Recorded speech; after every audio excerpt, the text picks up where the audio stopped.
It was the kind of case that should have been solved in a week. Everyone in the small town of Willow Creek knew that. But weeks turned into months, and months became 27 long years. By then, most had stopped talking about Emily Carter's disappearance. The few who still did kept their voices low, as though speaking her name too loudly might stir up something better left buried. On a warm Friday evening in August 1996, Emily had been seen walking home from her job at the local diner. She was 21, with a shy smile and a stubborn streak that her friend swore would take her out of Willow Creek one day. Witnesses recalled she left work just after 9 p.m., wearing her red waitress uniform and carrying her tips in a small envelope tucked into her apron pocket. The diner sat along Main Street, a 3-minute walk from her apartment. She never made it. When Emily's roommate reported her missing the next morning, the local police assumed she'd left town on her own. After all, young people left Willow Creek all the time. But Emily had left behind her clothes, her bank card, and her beloved golden retriever, Max. Her mother knew instantly that something was wrong. The search began, but within days it was clear the trail was already cold. The only solid lead came from an elderly man who lived above the hardware store. He told police he'd seen a dark blue pickup parked along the side street near the diner that night, engine idling, headlights off. He thought nothing of it until he heard about Emily. The problem was, half the men in Willow Creek drove dark blue pickups, and no one could place a specific one at the scene. Without more, the lead fizzled. Years passed. The case file grew dusty in the back room of the station. Detectives retired, witnesses moved away, and the people who might have known something learned to keep their silence.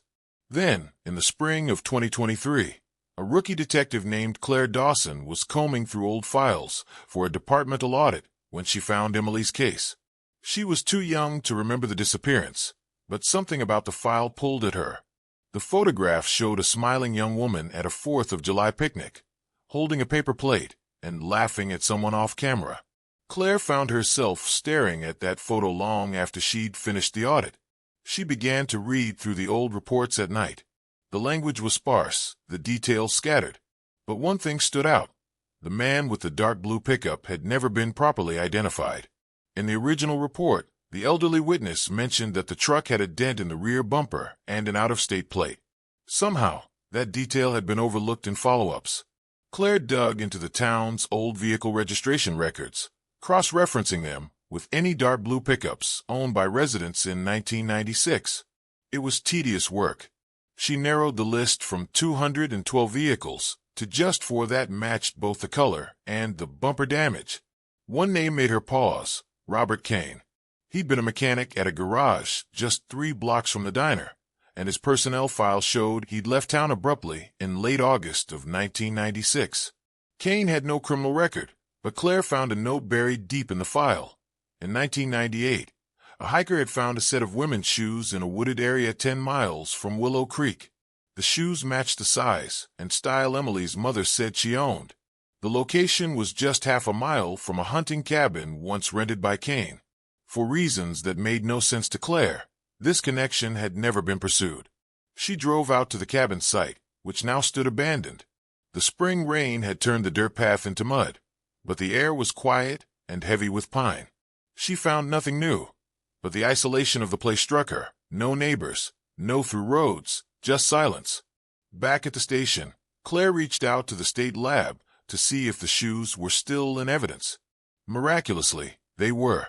DNA testing in the 1990s had been primitive, but technology had come a long way since then. Within a month, the lab confirmed the shoes carried trace DNA from Emily and an unidentified male. The profile was entered into the national database. Weeks later, they got a hit: Robert Kane. He was alive, 74 years old, living 2 states away.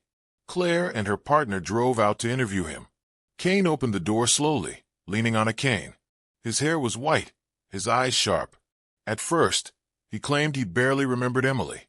He said hundreds of people came through the garage, and she was just another customer. When Claire mentioned the cabin, his gaze shifted. He said he used to hunt there, but hadn't been back in decades. The conversation was polite, almost disarmingly so. But when Claire asked where he'd been the night Emily vanished, His jaw tightened. He claimed he'd been home watching TV alone. It wasn't much of an alibi. They had no body, no confession, just a DNA match on an item found 2 years after her disappearance.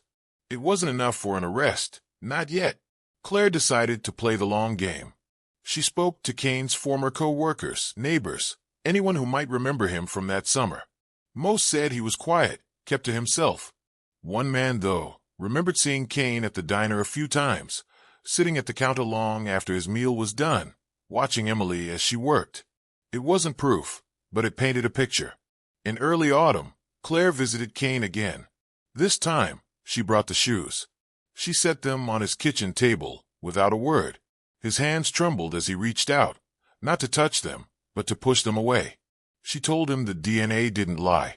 She told him that after 27 years, Emily's mother still kept her bedroom the same, still waited for answers. The room was quiet for a long time. Finally, Kane looked at her and said, "You think you know what happened, but you don't." Then he stood and walked into the other room, ending the interview. That night, Claire sat in her car outside his house, thinking about those words. It was possible he'd been protecting someone else all these years. It was also possible he just enjoyed the power of holding on to the truth. Either way, the case that had haunted Willow Creek for nearly 3 decades was alive again. The DA wasn't ready to prosecute, but Claire had no intention of letting the file gather dust again.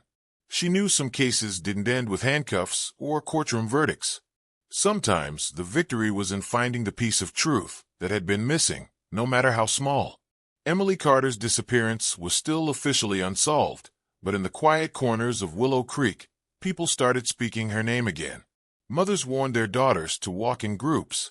The old man above the hardware store passed away that winter, never knowing if the truck he'd seen was the one. And in a small house 2 states away, Robert Kane kept his blinds drawn and his phone off the hook. Claire Dawson kept working. Every so often, she'd pull Emily's photo from a file and study it, the way she had the first time. The smile was the same, the eyes just as alive. Some cases don't let go, she thought.